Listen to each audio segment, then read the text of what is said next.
होगा कि नहीं होगा, अभी तो हमारा परफॉर्मेंस ऐसा चल रहा है। तो सारी बातों को लेके कुछ पॉइंट्स आप सुने समझें, और जो बातें जो मैं करेक्शंस बता रहा हूँ, जो तरीका बता रहा हूँ आपको इम्प्रूवमेंट का, वो आंख बंद करके नहीं मानना। जो पॉइंट्स आपको एकदम वैलिड लगे, एकदम ठीक लगे, वही पॉइंट्स आप मानना और उनको फॉलो करना।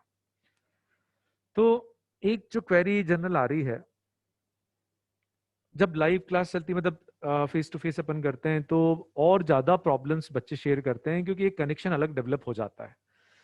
बट आप कहीं भी हो, हमारी क्लास में सामने बैठे हो या नहीं हो, भाई वो जो माइंड सेट है वो तो एक जैसा ही रहता है।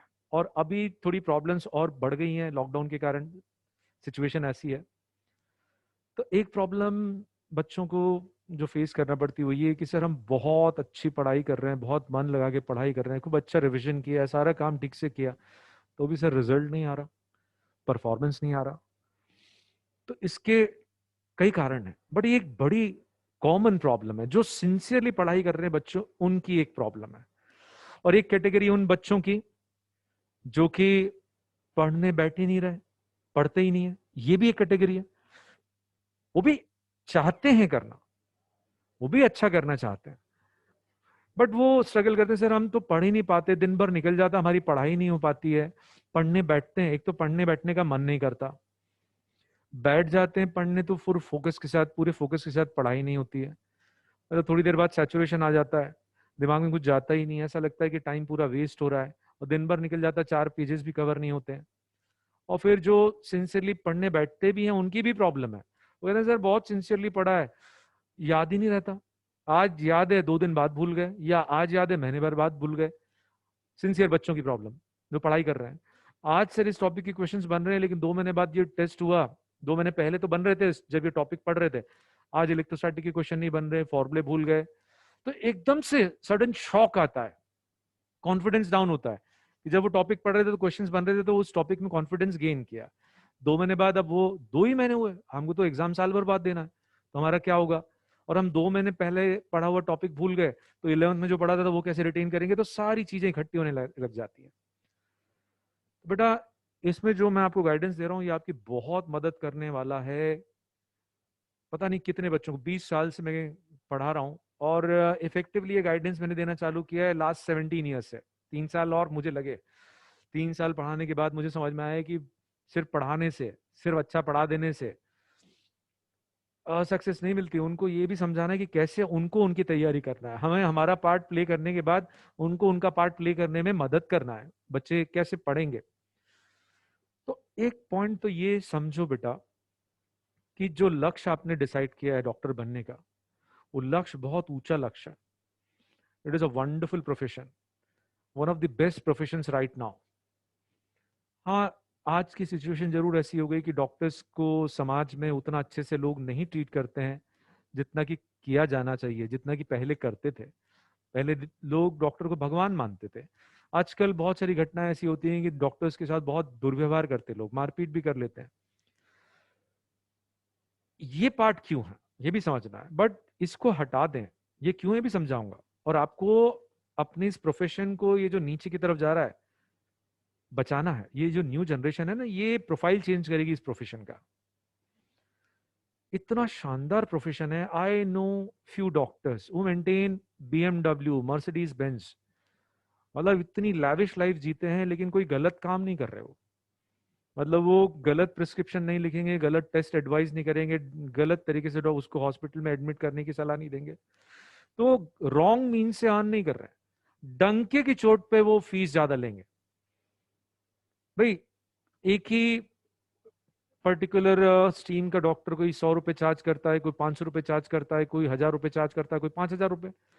मैं कहता हूं आप इतने शफा वाले, इतने काबिल डॉक्टर बनो कि आप एक विजिट के 5000 के 10,000 चार्ज करो ओपनली। उसको मालूम है, पेशेंट को मालूम है कि डॉक्टर इतना चार्ज करने वाला है, लेकिन उसको ये भरोसा है फीस ज्यादा लेंगे लेकिन मुझे गलत टेस्ट में नहीं उलझाएंगे, मुझे जबरन में हॉस्पिटल में एडमिट नहीं करेंगे, मुझे जबरन में वेंटिलेटर पे नहीं रखेंगे। तो ऐसे बनो ना, इतने काबिल डॉक्टर बनो, अपने लिए बहुत अच्छी लेविश लाइफ तैयार करो। और आप देखो, लोगों की कितनी सेवा कर सकते हो।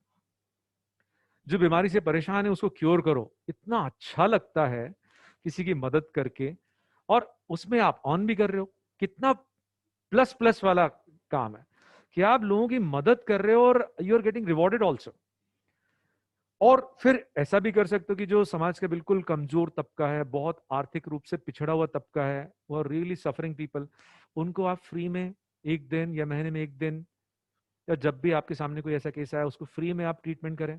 तो आप देखो अपनी भलाई कर सकते हो, आप लोगों की मदद कर सकते हो, और जो बहुत पिछड़ा वर्ग है उसकी भी मदद कर सकते हो, and you can live a lavish life. You can maintain Mercedes Benz, you can maintain BMW by not by following wrong means। ऐसे भी लोग हैं, अधिकांश डॉक्टर्स ऐसे ही हो गए बेटा, इसलिए लोगों के मन में बहुत गुस्सा है डॉक्टर्स के लिए। हमको ऐसा डॉक्टर नहीं बनना है। हमको कैसा डॉक्टर बनना है? मैं सादा जीवन उच्च विचार को नहीं मानता हूं। मैं कहता हूं उच्च जीवन और उच्च विचार। अपने लिए भी बहुत अच्छी जिंदगी आप तैयार करो और लोगों की भी मदद करो, गलत तरीका मत यूज करो। होता क्या है, यदि गलत तरीका यूज करने वाला कोई डॉक्टर है, उससे जरा सी भी गलती हो जाती नहीं तो लोगों को मालूम है ये डॉक्टर ठीक नहीं है, मौका मिलता है और वो अपनी भड़ास निकालते हैं। ऐसे भी डॉक्टर्स हैं जो मतलब फेयर काम है उनका, कोई गड़बड़ नहीं करते हैं। उनसे कभी कोई गलती हो जाती है, उनका कोई केस बिगड़ जाता है तो उनके साथ मारपीट नहीं होती है बेटा। People know what kind of person this doctor is. तो इतना बढ़िया प्रोफेशन है, मतलब बड़ी बड़ी कंपनीज के जो सीईओज हैं वो भी डॉक्टर्स को मैच नहीं कर सकते। They are so well off, few doctors, and of those few, few are honest. इतनी खुश जिंदगी उनकी, उनको कोई डर नहीं, बहुत अच्छे से जिंदगी जीते हैं। तो your aim is really wonderful aim. एक डॉक्टर बनना है, बहुत बड़ा मुकाम हासिल करना है, कैरियर को एक नई दिशा देना है।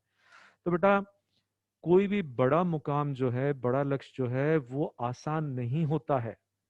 तो क्या डिफिकल्टीज होती हैं? अब ये जो पॉइंट मैं बोल रहा हूँ ये आपको बहुत रिलैक्स करने वाला है। बड़े मुकाम को बड़ा क्यों मानते हैं? क्योंकि उसको पाना आसान नहीं है। तो क्या डिफिकल्टीज होती हैं? ऐसा थोड़ी होगा कि डॉक्टर बनना है आपको, आप नीट की या एम्स की एग्जाम देने जाने वाले हो, आपकी तैयारी इतनी अच्छी है कि टॉप 10 में आपकी जगह बनने वाली है और 4 गुंडों ने रास्ता रोक लिया। ये तो साउथ की मूवीज में होता है। ये रियल लाइफ डिफिकल्टी थोड़ी है। एम्स की एग्जाम इसलिए डिफिकल्ट थोड़ी है कि आप तैयारी करके एग्जामिनेशन हॉल की तरफ जाओगे और गुंडे आपका रास्ता रोक लेंगे, जो जीत गया वही एग्जाम दे पाएगा। तो ये डिफिकल्टी नहीं है। तो क्या डिफिकल्टी है? ये जो मेंटल डिफिकल्टीज हैं, these are the real difficulties of any high aim. You decide any high aim which is worth the value, the mental difficulties, the inner difficulties are the real difficulties. तो sir ये क्या है?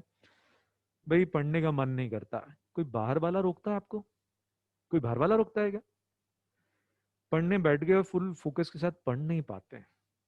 ठीक है, जैसे तैसे अपन focus establish करके पढ़ते हैं तो चीजें रिटेन नहीं कर पाते हैं। आज रिटेन कर ली, थोड़े दिन बाद भूल जाते हैं, और नहीं भी भूले तो एग्जाम में समझ में नहीं आता इस क्वेश्चन में अप्रोच क्या। अच्छे क्वेश्चंस की बात कर रहा हूँ, अप्रोच ही डेवलप नहीं होती। कॉन्सेप्ट दिमाग में तो है लेकिन यहाँ पे लगेगा ये समझ में ही नहीं आता। तो बेटा ये बताओ बाहर की डिफिकल्टीज है कि अंदर की? सुबह उठ के पढ़ना चाहिए, 4 बजे उठ के पढ़ना चाहिए। सर हम तो उठ ही नहीं पाते, हमको तो नींद इतनी आती है। तो ये कोई बाहर की डिफिकल्टीज नहीं है। आपने खूब तैयारी करी, खूब तैयारी करी और पेपर दिया और बहुत बुरा परफॉर्म किया, होता है। अब जो डिप्रेशन आता है, जो नेगेटिविटी आती है, अब पढ़ने का मन नहीं करता है, एकदम से थक जाते हैं, पूरा एटीट्यूड हमारा डिस्टर्ब हो जाता है, पूरा टाइम टेबल, मतलब उस वो दिन निकालना मुश्किल हो जाता है कि मैं क्या करूं, मैं इतनी तैयारी कर रहा हूं, इतनी मेहनत कर रहा हूं, इतनी मेहनत कर रही हूं, तो भी रिजल्ट नहीं आ रहा। तब उस समय आइडियली करना क्या चाहिए? आपके छोटे भाई या बहन के साथ ऐसा हो तो आप सलाह देंगे, देखो कितना अच्छा है कि यहाँ आपको पता चल रहा है कि आपकी गलती कहाँ है, क्या कमी है। मेडिकल फाइनल एग्जाम के पहले आपको पता चल रहा है कि ये कमियां आपकी, जितना खराब गया परफॉर्मेंस, जितना खराब पेपर गया, उतनी ज्यादा कमियां पता चलेंगी। तो आप भी अपने छोटे भाई बहन को सलाह दोगे, अरे पॉजिटिविटी के साथ अपनी कमियां आइडेंटिफाई करो और उनको दूर करो, हिम्मत मत हारो। सलाह देना बहुत ईजी है, बट जब खुद के ऊपर आती है तो कितना मुश्किल हो जाता है। तो ये जो आपके अंदर डिप्रेशन आया है गलत है। सही अप्रोच यही है, आइडियल अप्रोच यही है कि आप अपनी कमियां आइडेंटिफाई करें और पूरे जी जान से, पूरी एनर्जी के साथ लग जाएं वो कमियां दूर करने में। ये करना चाहिए, बट ऐसा हम नहीं कर पाते। तो कोई रोकता है क्या? बाहर से रोकता है क्या आपको? कोई नहीं रोकने वाला है। सारी प्रॉब्लम जो है आपकी वो मन से रिलेटेड है। कोई बाहर की प्रॉब्लम आपको रोक नहीं सकती, सारी समस्या मन के अंदर है। मन के अंदर ही हार का कारण है, मन के अंदर ही जीत जीत का रास्ता है। ठीक है, तो हमको एक बात ये समझना, पहला पॉइंट जो आपको रिलैक्स करने वाला है, जो negativity, anxiety, fear, depression, restlessness आप महसूस करते हैं during preparation, they are part and parcel of the path to high goal. किसी भी बड़े लक्ष्य को हासिल करने के लिए जो रास्ता है, ये उस रास्ते के साथ जुड़ी हुई चीजें हैं बेटा। कि बहुत पढ़ाई करने के बावजूद भी रिजल्ट खराब आएगा, आएगा ही आएगा। यदि जैसा हमने प्लान किया वैसा होने लग जाए तो फिर तैयारी कैसे डिफिकल्ट हुई, आप बताओ मेरे को। आपने सोचा कि भाई मैंने खूब तैयारी करी है और अब मैं टॉप 10 में जगह बनाऊंगा, और आपने तैयारी करी और टॉप 10 में जगह बना ली आपने, तो फिर डिफिकल्टी किस बात की? जो तैयारी कर पा रहा है उसके लिए तैयारी करना डिफिकल्ट नहीं, उसके लिए डिफिकल्टी ये कि इतनी तैयारी करने के बावजूद भी टॉप 10 में जगह नहीं बना पा रहा है। और यदि वो टॉप 10 में हर बार जगह बना लेता है तो फिर रास्ते में डिफिकल्टी क्या है? हर इंसान अपने लेवल पर डिफिकल्टीज फेस करता है। तो ये जो पढ़ने के बाद 4-5 पॉइंट्स मैं बोल रहा हूं, ये ध्यान रखेंगे। खूब पढ़ने के बाद भी जो अच्छे सिंसियर बच्चे, पहले उनकी बात कर रहे हैं, खूब पढ़ाई करने के बावजूद भी रिजल्ट खराब हो जाता है, ये होने ही वाला है, part and parcel of the high goal. ठीक है, आज हमने चीजें पढ़ी है, याद है, कल भूल गए, ये भी होने वाला है। आज क्वेश्चंस बन रहे हैं, कल नहीं बन रहे, ये होने ही वाला है। ठीक है, तो इन चीजों से कैसे लड़ना मैं बताऊंगा, बट इनको जैसे एक्सेप्ट कर लेता है कि यार ये तो, यही तो डिफिकल्टीज है, वो चार गुंडे रास्ता रोकने वाली डिफिकल्टी थोड़ी आएगी हमारे रास्ते में, ये डिफिकल्टीज हैं और ये हमारे मन की डिफिकल्टीज हैं। तो जैसे एक्सेप्ट करते हैं ना, आधा टेंशन खत्म हो जाता है। आप करके देखना, वंस यू रियलाइज किए हैं ये तो होने ही वाला है यार, और ऐसा होता है, तो आप, ये तो दिस इज नेचुरल थिंग यार, I have decided a very high goal and I am bound to face difficulties on the path, so I am facing the difficulties, what new, what extraordinary. तो you are not disturb to that extent to which you are usually are. दूसरा फिर ये struggle जो रहता है, sir पढ़ने का मन ही नहीं कर रहा है, पढ़ने बैठ गए तो फोकस नहीं है, थोड़ी देर बाद दिमाग में जाना ही बंद कर देता, घंटों बैठे हैं लेकिन 4 पेजेस भी कवर नहीं हुए, और बैठ गए सिंसियरली पढ़ भी लिया चलो, तो वो हम रिटेन नहीं कर पाते, रिटेन कर लिया लेकिन वो इस लायक रिटेन नहीं किया कि हम एग्जाम में उसको यूज कर पाए। और ये जो डिफिकल्टीज है सारी मन से रिलेटेड है। ये जो पढ़ने का मन नहीं कर रहा है, मन कर रहा है, मन कर रहा है लेकिन फोकस नहीं है, तो दिमाग में चीजें जल्दी नहीं जा रही है। और यदि हमने पढ़ भी लिया तो रिटेन नहीं कर पा रहे, और रिटेन कर लिया तो हम यूज नहीं कर पा रहे और बहुत जल्दी भूल गए। ये जो प्रॉब्लम्स हैं, टेक्निकल प्रॉब्लम्स, इनका भी एक ही सॉल्यूशन है, और जो मैं सॉल्यूशन बता रहा हूं उसको आंख बंद करके नहीं मानना, ट्राई करके देखना, if it works then accept, otherwise reject. तो एक पॉइंट अपन पहले यहां क्लियर कर लेते हैं कि हमको जो डिफिकल्टीज आ रही हैं ये एक्सेप्ट करना है। पढ़ने का मन नहीं करना, सैचुरेशन आना, these are all normal difficulties, but इनको एक्सेप्ट करके इनसे हारना ये सही अप्रोच नहीं है। How to fight and win, basically ये बात है। तो यहां तक जो मैंने बात कही उसमें एक पॉइंट ये समझ लें कि हमको डिफिकल्टीज को एक्सेप्ट करना है और हमको तरीका ढूंढना है इनसे लड़ने का। तो यदि मैं तरीका नहीं बताता हूं तो ये जो मैंने बोला ये कोई काम का नहीं, ये तो हमको भी मालूम है सर कि भैया नेगेटिविटीज आती हैं, यही नेगेटिविटीज हमारे रास्ते का रोड़ा है, ये हमको मालूम है। अब आप बताओ हम इनसे बाहर कैसे निकले, हम बहुत अच्छे से पढ़ाई कैसे करें, खुश रह के कैसे पढ़ाई करें। तो बेटा पढ़ाई करने का सही तरीका जो है फुल फोकस के साथ, आपका मन आपके काबू में नहीं है, मतलब आप पढ़ना चाहते हो लेकिन पढ़ने बैठ नहीं पाते हो, फुल फोकस से पढ़ना चाहते हो, फुल फोकस नहीं आ पाता, तो इसके लिए कोई दूसरा रिस्पॉन्सिबल नहीं है। आपके मन की जो सबसे बड़ी इंप्योरिटी, जो आपके रास्ते का सबसे बड़ा रोड़ा है, वो है restlessness, lack of focus, lack of concentration. कोई काम कर रहे हैं और पूरा उसमें एब्जॉर्ब हो गए, कोई दूसरा थॉट ही नहीं आ रहा, अरे कोई दूसरा थॉट ही नहीं आ रहा है तो फुल कंसंट्रेशन है ना, किस बात की बेचैनी। लेकिन हमारे दिमाग में तो पता नहीं कितनी चीजें चलती, पूरा फोकस ही नहीं है, तो सारी गड़बड़ लैक ऑफ कंसंट्रेशन की है। तो यदि कंसंट्रेशन है, जिसका कंसंट्रेशन बहुत अच्छा है, इसका मतलब वो जहां चाहे मन को लगा सकता है, मतलब उसका मन पे काबू है, उसका मन उसके काबू में है। तो वो जब चाहेगा पढ़ने बैठ पाएगा और जितनी देर चाहेगा उतनी देर पढ़ेगा, और जब पढ़ेगा तो इतने अच्छे से पढ़ेगा कि बहुत फटाफट चीजें समझ में आएगी, अच्छे से रिटेन करेगा और इतने लंबे समय तक रिटेन करेगा, और जब भी वो चीजें यूज में आने वाली होंगी किसी क्वेश्चन में तो वो रिकॉल कर पाएगा। तो this is because of concentration.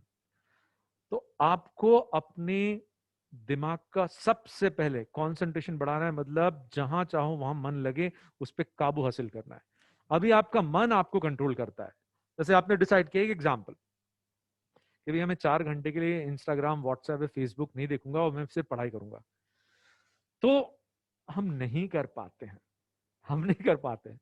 या हमने डिसाइड किया यार कल से 4 बजे उठेंगे, या डिसाइड किया ये शेड्यूल फॉलो करेंगे, हम वो कर ही नहीं पाते क्योंकि हमारा मन पे काबू नहीं है। तो इस काबू को हासिल करने के लिए जो काम करेंगे वो कंसंट्रेशन का काम, और उससे पढ़ाई में इतना जबरदस्त चेंज आएगा। तो आपको जो टेक्निक मैंने पहले भी रिकमेंड करी है, और पता नहीं कितने बच्चों ने इसको फॉलो किया और बेनिफिट मिला है, वो टेक्निक आपको ट्राई करना है। हमको कंसंट्रेशन बढ़ाना है। पढ़ने के लिए बहुत हाई लेवल ऑफ कंसंट्रेशन चाहिए, तो कंसंट्रेशन की एक्सरसाइज करना पड़ेगी। तो लोग क्या क्या करते हैं, एक यंत्र यूज करते हैं, यंत्र के सेंटर पे एक पॉइंट बना लेते हैं, पॉइंट के ऊपर लगातार फोकस करते हैं, उसको देखने की कोशिश करते हैं, या अंधेरे कमरे में अगरबत्ती जला लेते हैं, अगरबत्ती के टिप पे लगातार फोकस करते हैं। Not recommended, not at all recommended. इससे कंसंट्रेशन तो बढ़ जाएगा, लेकिन जो टेक्निक मैं आपको रिकमेंड करने वाला हूं, मानना नहीं, ट्राई करके देखना जो मैं बोल रहा हूं होता है कि नहीं। जो टेक्निक मैं आपको रिकमेंड करने वाला हूं वो क्या करेगी, वो आपको कंसंट्रेशन तो बढ़ाएगी ही बढ़ाएगी, साथ में ये जो नेगेटिविटी जुड़ी हुई है, कौन सी, एंजाइटी की, डिप्रेशन की, डर की, रेस्टलेसनेस की, जो पढ़ाई के लिए ऑब्स्टेकल है, ठीक है, इनको धीरे धीरे निकालना चालू करेगी। तो ये दो तरह से काम करेगी, कंसंट्रेशन इंप्रूव करेगी ये टेक्निक डेफिनेटली, इसमें किसी को प्रॉब्लम नहीं आएगी। ये तो लॉजिकली हर आदमी एक्सेप्ट कर लेगा। जैसे लगातार सांस के ऊपर मन टिकाने का काम करना है आपको, कल सेशन है, अटेंड करना है सबको। तो ये आप लगातार किसी एक ऑब्जेक्ट के ऊपर मन टिकाने की कोशिश करोगे, प्रैक्टिस करोगे, तो कंसंट्रेशन बढ़ेगा, सब मानते, कोई भी इसको नकारेगा नहीं कि यस सर इससे कंसंट्रेशन बढ़ेगा, और कंसंट्रेशन बढ़ेगा तो पढ़ाई में उसका पॉजिटिव इफेक्ट देखने को मिलेगा। लेकिन सर ये कैसे हो जाएगा कि मेरा डर ही निकल जाएगा, खराब रिजल्ट आने के बाद मेरे को डिप्रेशन नहीं आएगा, नेगेटिविटी नहीं आएगी, और मेरा गुस्सा भी कम हो जाएगा, डर भी कम हो जाएगा? ये मानना नहीं। ये मेथड आपको ट्रायल देना है, इसको 2 महीने के लिए सिंसियर ट्रायल। 2 महीने बाद आप बैठ के इवैल्यूएट करेंगे, क्या मेरा डिप्रेशन थोड़ा कम हुआ, मेरी एंजाइटी कम हुई, मेरी रेस्टलेसनेस कम हुई है, मेरा फियर कम हुआ है, मेरी चिंताएं कम हुई है, मेरा गुस्सा कम हुआ है, थोड़ा लेकिन सिग्निफिकेंट चेंज नोटिस करेंगे तो एक्सेप्ट करेंगे, नहीं तो छोड़ देंगे। तो ये जो मेडिटेशन टेक्निक है ये कैसे निकालेगी ये, it is a law, this is law of nature. What is a law? A law is something which can not be derived. You can check it out whether it is right or wrong, but you can never derive a law. The definition, basic definition of a law is something which is observed. It cannot be derived. This is the way the nature behaves. Like the force of electrostatic interaction between 2 point charges is given by k q1 q2 by r square. Or gravitational interaction is given by g m1 m2 by r square. Even Einstein could not derive it. This is the way the nature behaves. Distance double करेंगे तो force 1/4 हो जाएगा. You can observe, you can check whether this is right और wrong, and then you can make use of it in making these instruments, but you can never derive a law. So it is a law. If you start observing your pure breath, nothing but breath, your breathing, उसके साथ कोई शब्द नहीं जोड़ना है, उसके साथ कोई इमेजिनेशन नहीं जोड़ना है, काउंटिंग नहीं जोड़ना है, कुछ नहीं जोड़ना है, सिर्फ आती जाती सांस के ऊपर मन टिकाना है, उसका प्रयास करना है. जैसे ही करना चालू करेंगे तो मन की जो गंदगी है वो सरफेस पे आना चालू होगी और निकलना चालू होगी. It takes time, it is a slow process. तो कैसे, एक एग्जांपल से समझे. जैसे मान लीजिए आपने बहुत उल्टा सीधा खा लिया है, खूब पेट दुख रहा है, खूब खट्टी डकारें आ रही है, कोई दवाई असर नहीं कर रही, तो डॉक्टर फाइनली बोलेंगे मुंह में उंगली डालो, उल्टी करो. अब मुंह में उंगली डाल के जबान के एंड पे टच करेंगे तो उल्टी होगी, ये लॉ ऑफ नेचर है. यहां टच करेंगे शरीर को तो वो उल्टी नहीं होगी, जिबान के फ्रंट पे टच करेंगे तो उल्टी नहीं होगी, गाल पे अंदर उंगली डाल के टच करेंगे उल्टी नहीं होगी, नाक में उंगली डालेंगे उल्टी नहीं होगी, जिबान के उस पर्टिकुलर पॉइंट को टच करेंगे तो ही उल्टी होगी. Nobody can derive this. This is the way the nature behaves. If somebody listens to this for the first time and blindly accepts this, is a fool. Don't have blind faith on me. For that matter, don't have blind faith on anyone. Hindustan की इतनी बड़ी गंदगी है ना, आंख बंद कोई व्यक्ति थोड़ा सा सही लगा उसके पीछे आंख बंद करके चल पड़ते हैं, और हम पता नहीं कितने आसाराम तैयार कर देते हैं, कितने राम रहीम तैयार कर देते हैं. मेरी बात को आंख बंद करके मान लिया तो आपने मेरी भी इंसल्ट कर दी, मेरा भी अपमान कर दिया, मेरे को भी एक बाबा बना दिया. अपना दिमाग लगाओ, जो कहता हूं उसको वैल्यूट करो, ट्राई करके देखो. सही है, सर जो बता रहे हैं वो करने से मेरा कोई नुकसान तो नहीं है, और किसी का तो कोई नुकसान नहीं है, और सर का कोई इसमें हिडन इंटरेस्ट तो नहीं है। ये तीनों बातें, भाई सर का कोई पर्सनल इंटरेस्ट है कि भैया हम ध्यान सीखेंगे तो 1,000 रुपए सर के अकाउंट में चले जाएंगे, या हमारे ध्यान करने से किसी का नुकसान हो रहा है या हमारा नुकसान हो रहा है। ये तीनों पॉइंट इवैल्यूएट करके देखना और ट्राई करके देखना, फायदा हो रहा है तो करेंगे, तो नहीं तो नहीं करेंगे। तो ये क्या लॉ है भाई, जीवान के उस पॉइंट पे टच करेंगे तो ही बाहर निकलेगा। ऐसे शुद्ध सांस के ऊपर मन टिकाएंगे तो अंदर की गंदगी जागना चालू होगी और निकलेगी, but it takes time for significant reduction. अब जैसा है वैसा है। आप सोचो कि सुबह आम का बीज बोया और शाम को आम का फल खाने को मिल जाए, ऐसा नहीं होने वाला है। आपका डर, depression, anxiety, restlessness, fear, anger, ये सारी चीजें डेफिनेटली कम होने वाली हैं, ये कम होगी सारी चीजें, but these things will take time to reduce. 2 months fair trial time, 2 महीने का फेयर ट्रायल देना है। तो आपकी पढ़ाई में जो चीजें ऑब्स्ट्रक्शन क्रिएट करती है ना, रिजल्ट खराब आया और नेगेटिविटी, मालूम इतना अच्छा लगेगा कि रिजल्ट खराब आया तो एक मन में पॉजिटिविटी आई, यार मेरे को मेरी कमियां पता चल गई। देखो ये भी एक पॉइंट ऑफ व्यू है, सोच के देखो कि सही बोल रहा हूं कि गलत। किसी का रिजल्ट खराब आया, उसने कहा यार यार ये गलतियां पता चल रही मेरे को, यार बहुत अच्छा हुआ है कि ये गलतियां यहां पता चल गई, एग्जाम में ये गलतियां हो जाती तो कोई turning back, no turning back. तो कितना अच्छा है। वही आदमी इतनी पॉजिटिविटी के साथ, इतने मौत के साथ तैयारी करेगा, मेरे को मेरी कमियां पता चली। लेकिन ऐसा होता है क्या? ऐसा क्यों नहीं होता है? और कुछ लोगों में ऐसा क्यों होता है, उसका कारण समझो। हमको ऐसा बनना है कि हर सिचुएशन में हम पॉजिटिव और खूब खुश हैं, और हमारी तैयारी की इंटेंसिटी हर सिचुएशन में बढ़ना चाहिए। तो ऐसा कैसे होगा? ये जो आपके अंदर नेगेटिविटी भरी पड़ी है ना, ये डिसाइड करते हैं कि आपका एटीट्यूड क्या होगा। एक एग्जांपल से समझे, सही लगे तो मानना। टिन के 2 डब्बे रखे हैं, पतले टिन के कैन रखे हैं तेज धूप में, एक में ठंडा पानी डाला है, एक में पेट्रोल डाला है। मैं पूछूं किस में आग लग जाएगी, तो आप बोलेंगे सर पेट्रोल वाले में। यदि धूप ही जलाने वाली होती तो धूप तो पानी के लिए भी वही है, तो पानी को भी जला देती। लेकिन आग तो पेट्रोल में ही लगेगी, क्योंकि उसमें जलने की टेंडेंसी है। टिन का वो कैन आग पकड़ेगा जिसमें पेट्रोल है। यदि सिर्फ ये धूप जलाने वाली होती तो वो पानी को भी जला देती। नहीं, किसी को कहा कि स्टेज पे जाके आपको आज स्कूल के सारे बच्चों के सामने स्पीच देना है, 10 मिनट बोलना है, तो हमारी हालत इतनी खराब हो जाएगी, डर के मारे हाथ पांव कांपने लग जाएंगे, पसीना आएगा, मुंह सूख जाएगा। जबकि हम जानते हैं कि हम जितना डरेंगे उतना खराब बोलेंगे। ठीक है, जो याद किया वो भी भूल जाएंगे। फिर भी हम डर से बच नहीं पाते, हमारा काबू ही नहीं है हमारे ऊपर। हम चाहते हैं कि हम ना डरें, हम चाहते हैं कि हम पढ़ें, हम चाहते हैं कि कंसंट्रेशन से पढ़ें, हम चाहते हैं कि बिना डर के वहां जाके बोलें। हमारे काबू में कुछ है ही नहीं। क्यों? वो इतना डर भरा पड़ा है कि हम उसको कंट्रोल ही नहीं कर पाते, पेट्रोल इतना भरा पड़ा है। तो यदि वो स्टेज डराने वाला होता, तो जो एंकर है, जो प्रोग्राम कंडक्ट कर रहा है, उसको तो थर थर कांपना चाहिए, उसको तो पूरे 3 घंटे खड़े होकर प्रोग्राम कंडक्ट करना है, उसको तो डर के मारे मर ही जाना चाहिए, हार्ट अटैक आ जाना चाहिए। बट वो डरता है क्या? और यदि स्टेज डराने वाला होता तो हर आदमी डर के मारे थर थर कांपता। मोदी जी कभी कांपते हुए दिखे आपको? और ये जो न्यूज एंकर से कितने पूरे देश के सामने न्यूज पढ़ रहे हैं, कई बार लाइव प्रोग्राम कंडक्ट करते हैं, उनको कभी डरते हुए देखा है क्या? कितना बड़ा स्टेज है, हम तो 500 लोगों के सामने खड़े होकर डर जाते हैं। तो हमारे अंदर डर का पेट्रोल ज्यादा है, इसलिए ऐसा हो रहा है। तो जब रिजल्ट खराब होता है तो एक आदमी इतना पॉजिटिवली काम करता है, अरे यार मेरे को गलती, मतलब ही फील्स हैप्पी। ये खराब रिजल्ट, मेरा एक टीचर है जो मुझे बता रहा है कि मैं कहाँ गलतियां कर रहा हूँ, मुझे सिखा रहा है, कोई तो बताने वाला होना चाहिए। तो test is one way of learning the mistakes you usually make in the critical situations. But ये आता नहीं है, हम तो डिप्रेस हो जाते हैं। तो वो जो डिप्रेशन का पेट्रोल है, जब तक निकालोगे नहीं तो सारा कंसंट्रेशन धरा रह जाएगा, पढ़ ही नहीं पाओगे। इतना पेट्रोल भर रखा है डिप्रेशन का, एंजाइटी का। तो ये जो टेक्निक है आनापान की टेक्निक, ये कंसंट्रेशन बढ़ाएगी और वो पेट्रोल भी निकालेगी। और ये तो क्या शानदार तरीका मिल गया है।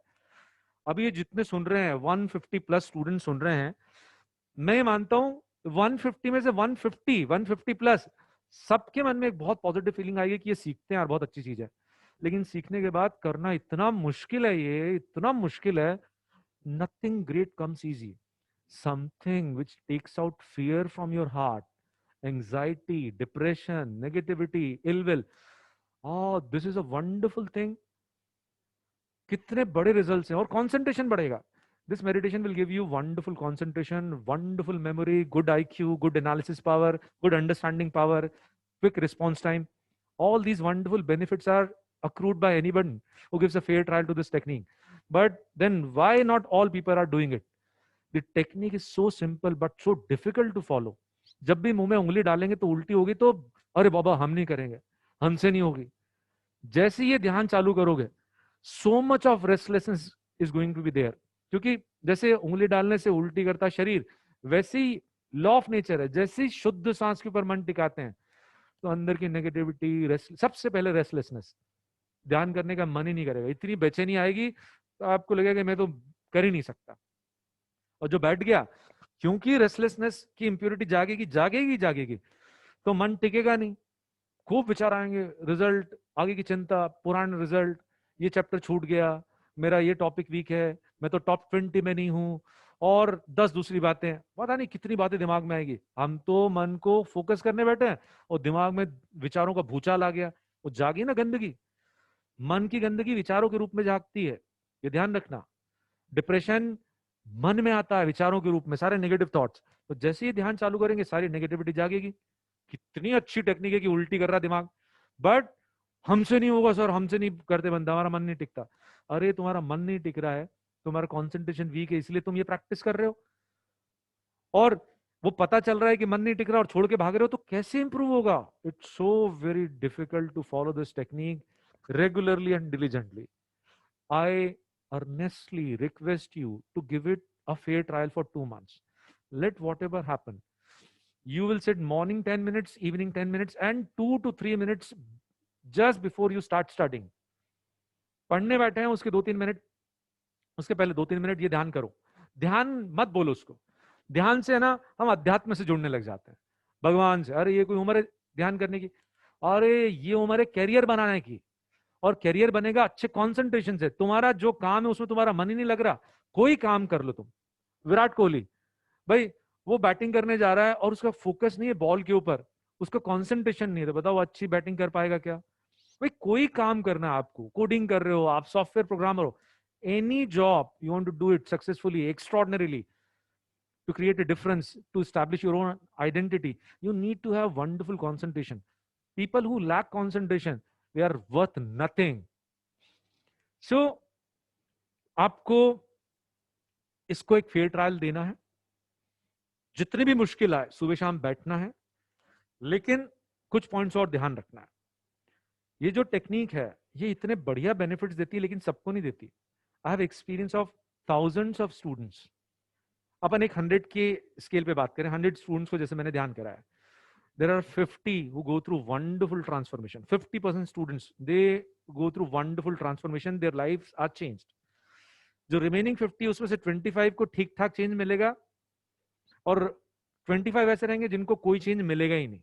जो 100 कर रहे हैं, जो नहीं कर रहे हैं सीखने के बाद उनके बारे में तो क्या बोलें. तो क्यों ऐसा होता है कि सर 50 को बहुत बढ़िया बेनिफिट होता है और बचे हुए 50 को कुछ को बेनिफिट बहुत कम होता है और कुछ को बिल्कुल नहीं होता है? तो प्री रिक्विजिट्स हैं इसके कुछ. It's not easy to change your life, to live a happy, successful life is not an easy task. आप चाहें कि कल सुबह 4 बजे उठूं मैं और बिल्कुल कंफर्टेबली उठ पाओ, और आप सोचो कि मैं 4, 4:30 से 7:30 3 घंटे पूरे फोकस से पढ़ूं और पूरे फोकस से पढ़ पाओ, इजी नहीं है. और जो पढ़ा है वो लंबे समय तक रिटेन कर पाऊं, और जब क्वेश्चन आए उसको यूज कर पाऊं. अरे तो कौन तुमको 180 स्कोर करने से रोक लेगा? कौन तुमको एम्स में टॉप 10 में आने से रोक लेगा? बट ये आसान थोड़ी है. इसको पाने का रास्ता आसान नहीं है. यदि होता तो सारे लोग एम्स में सिलेक्ट हो जाते. तो प्री रिक्विजिट इसके जो है वो समझो.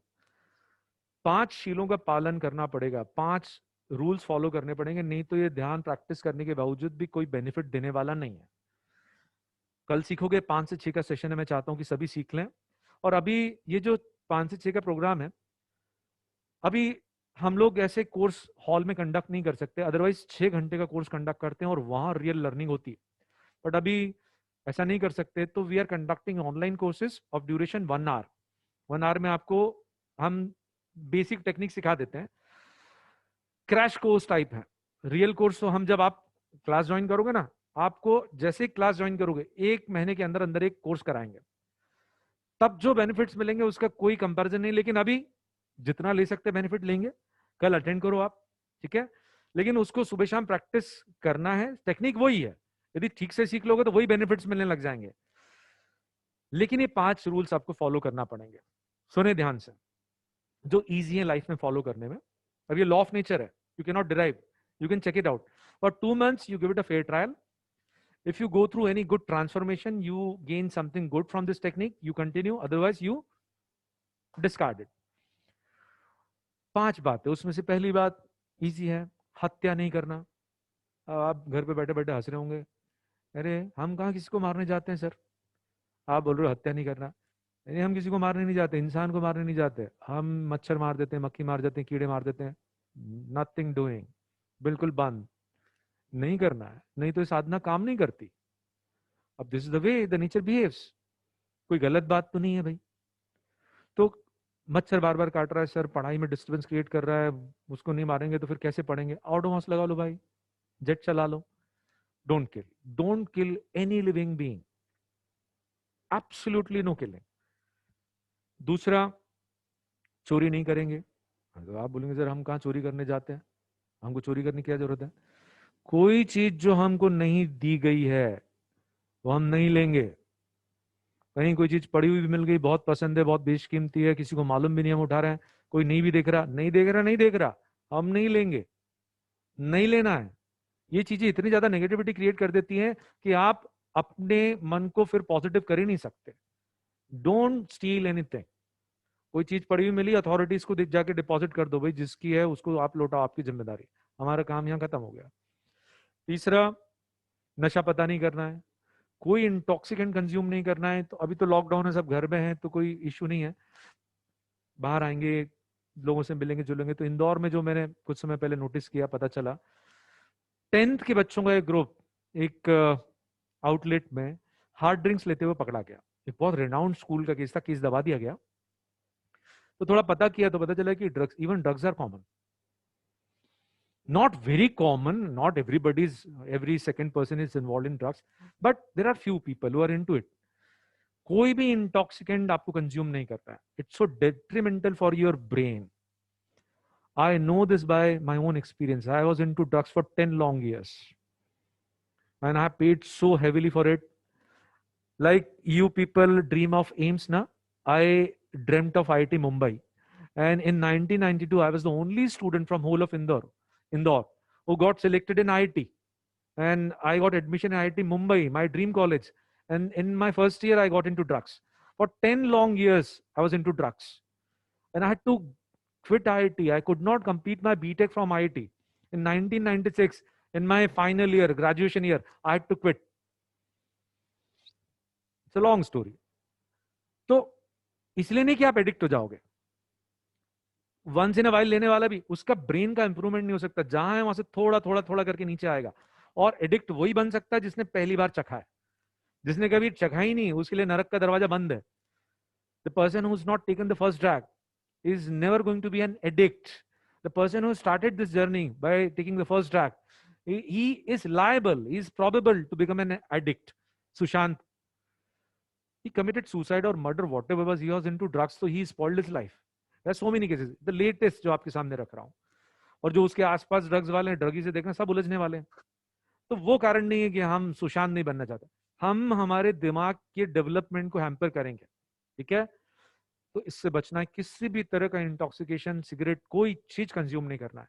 And I will tell you, experience this, after 2 months of fair trial, you will start feeling that now you are a much happier person who takes help of drugs and intoxicants. He's not happy from inside, he wants to have something to stimulate happiness. This meditation will remove the restlessness, negativity from your mind. You'll be all the time happy and blissful, even in the situation of very bad result. Don't believe me, don't believe me, give it a fair trial. You will notice a significant small change. Yes, I'm living a better life now, I'm much happier person in comparison to what I was previously before I started meditation. So क्यों किसी चीज पे depend हो अपनी खुशी के लिए? कितनी बड़ी डिपेंडेंसी है कि आपको एंजॉय करना है, यू वांट टू, जैसे कोई सिचुएशन आई, उसको एंजॉय करने के लिए कोई अच्छा रिजल्ट आया, आपको वहां नशा करना पड़ रहा है, तो मतलब वो जीत भी आपको खुशी नहीं दे पा रही। आपको कुछ और कंज्यूम करना पड़ रहा है खुश होने के लिए, don't become dependent on any external material for your happiness.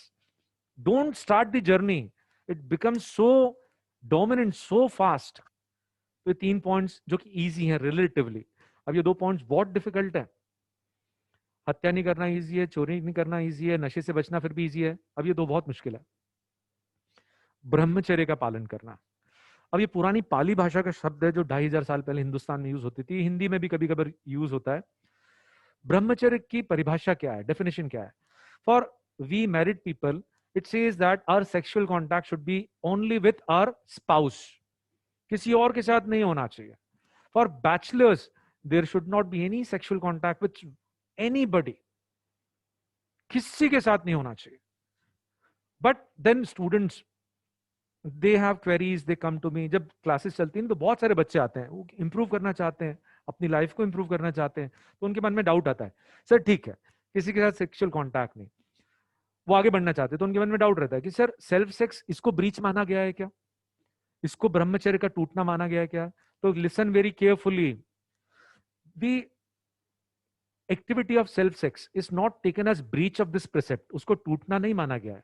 But one warning, if you are watching bad movies, visiting bad sites, reading bad books to stimulate yourself in indulging, getting indulged in self sex by stimulating yourself, it is really dangerous. Come out of it, stop it, and then whatever happens naturally, let it happen. Don't suppress anything and don't stimulate, don't provide external stimulus also. तो गंदी movies, गंदी sites, गंदी किताबें, बहुत easily sites आजकल available हैं. बच्चे आते हैं ना, बहुत बच्चे आते हैं कि सर एडिक्शन हो गया पोर्नोग्राफिक साइट्स का. तो इससे बचना है बेटा. एक स्ट्रॉन्ग प्लेज नहीं, ये नहीं तो इस ध्यान में आगे नहीं बढ़ पाओगे, लाइफ में नीचे जाने वाले हो. It is not the right time. And one more thing, what ever happens naturally let it happen. ये भी सप्रेशन भी नहीं और ये लिबरेशन भी नहीं, फुल लिबर्टी भी नहीं. फिर इससे भी मुश्किल, इससे भी ज्यादा मुश्किल है, झूठ नहीं बोलना है. Oh my God, this is so very difficult. झूठ नहीं बोलना है. अब आप जैसे लाइव क्लासेस में यदि बैठते तो हो सकता था कोई पूछ लेता, सर आप हमेशा सच बोलते हैं क्या? नहीं बाबा, अभी मुझसे भी झूठ बोलने में आता है. मैं कोशिश कर रहा हूं कि मैं इससे भी बाहर निकल जाऊं, बट आता है. और उसके लिए कोई एक्सक्यूज नहीं, वो कमजोरी है, दिमाग मन की कमजोरी है. बट जितना जितना मैंने कम किया है पहले के कंपैरिजन में, जब मैं ड्रग्स लेता था तो मैं पैसे के लिए, अरे एक कई बार तो पिताजी को हार्ट अटैक आ गया, पैसे की जरूरत है, कुछ भी झूठ बोलते थे. ड्रग्स के लिए पैसे कहाँ से लाए? तो इतना झूठ बोलने लग गया था, मेरे नेचर में आ गया था. अब जैसे जैसे झूठ बोलना कम हुआ है, काफी कम हो गया है, तो बहुत इंप्रूवमेंट है लाइफ में. तो ये वाला सबसे ज्यादा मुश्किल है फॉलो करना.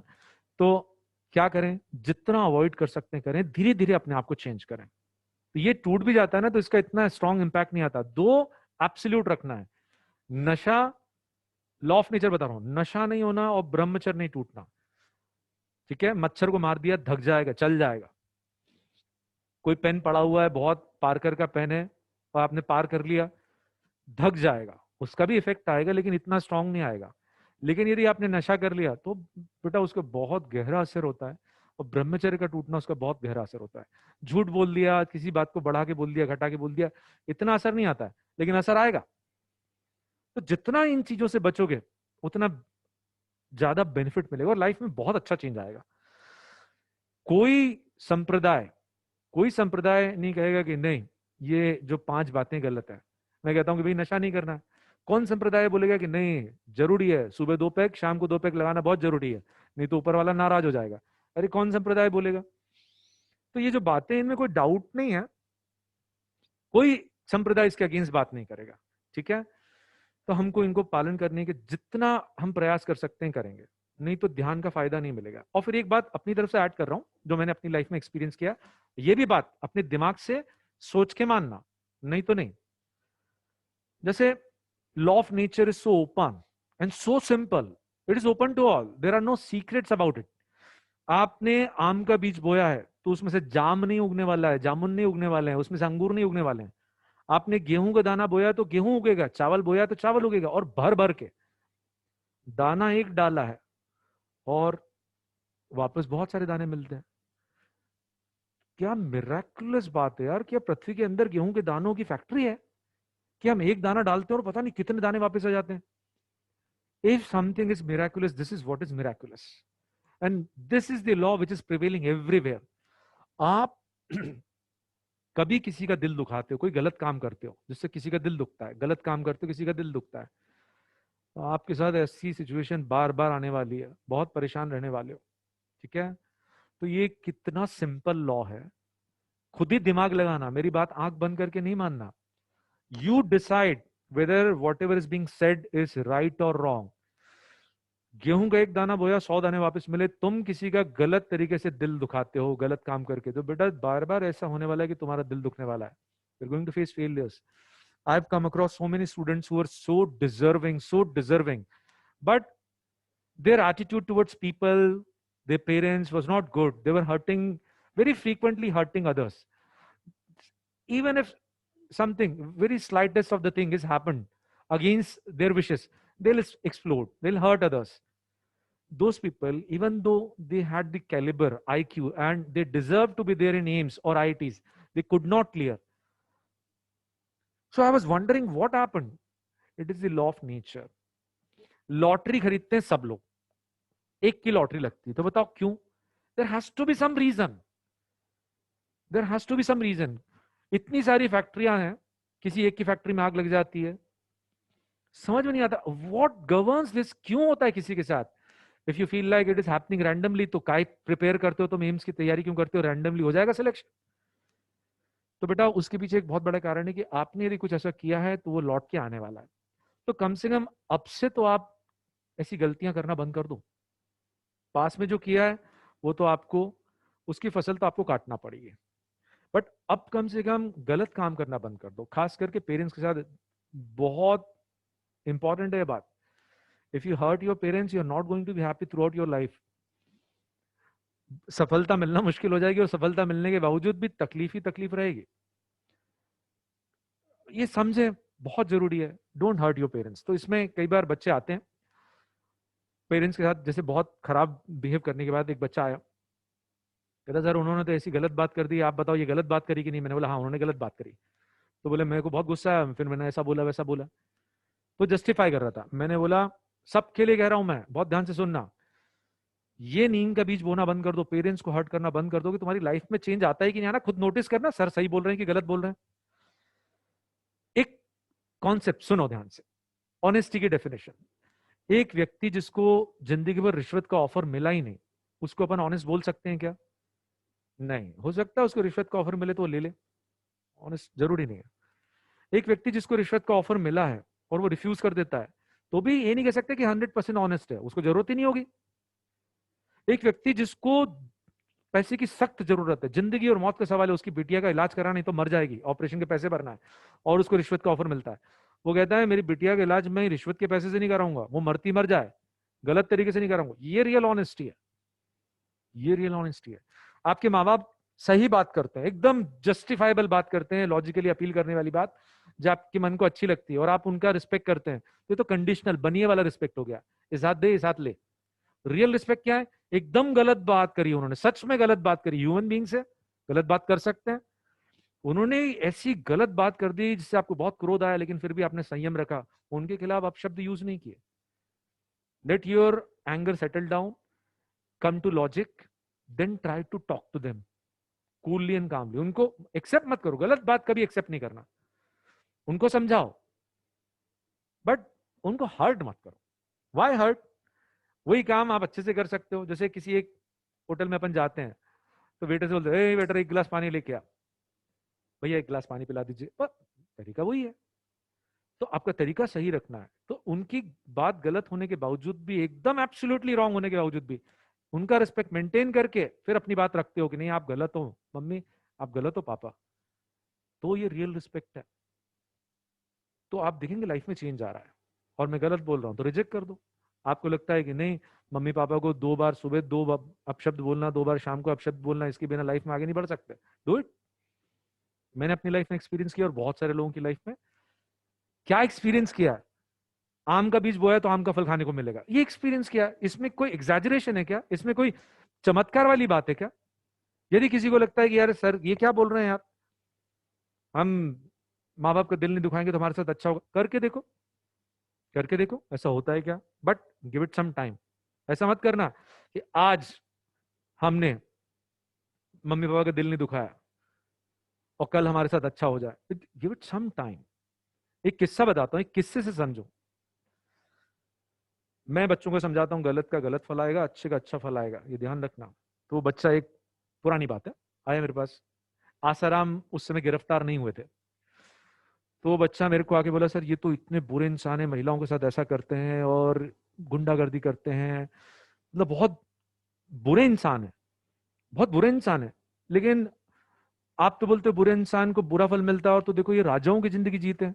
सच में वो राजाओं की जिंदगी जी रहे थे। मुख्यमंत्री तक उनके पांव छूते थे, पुलिस उनको टच नहीं कर सकती थी, और राजाओं वाला काम था। तो उस समय मेरे को लगा ये झूठ बोल रहा है।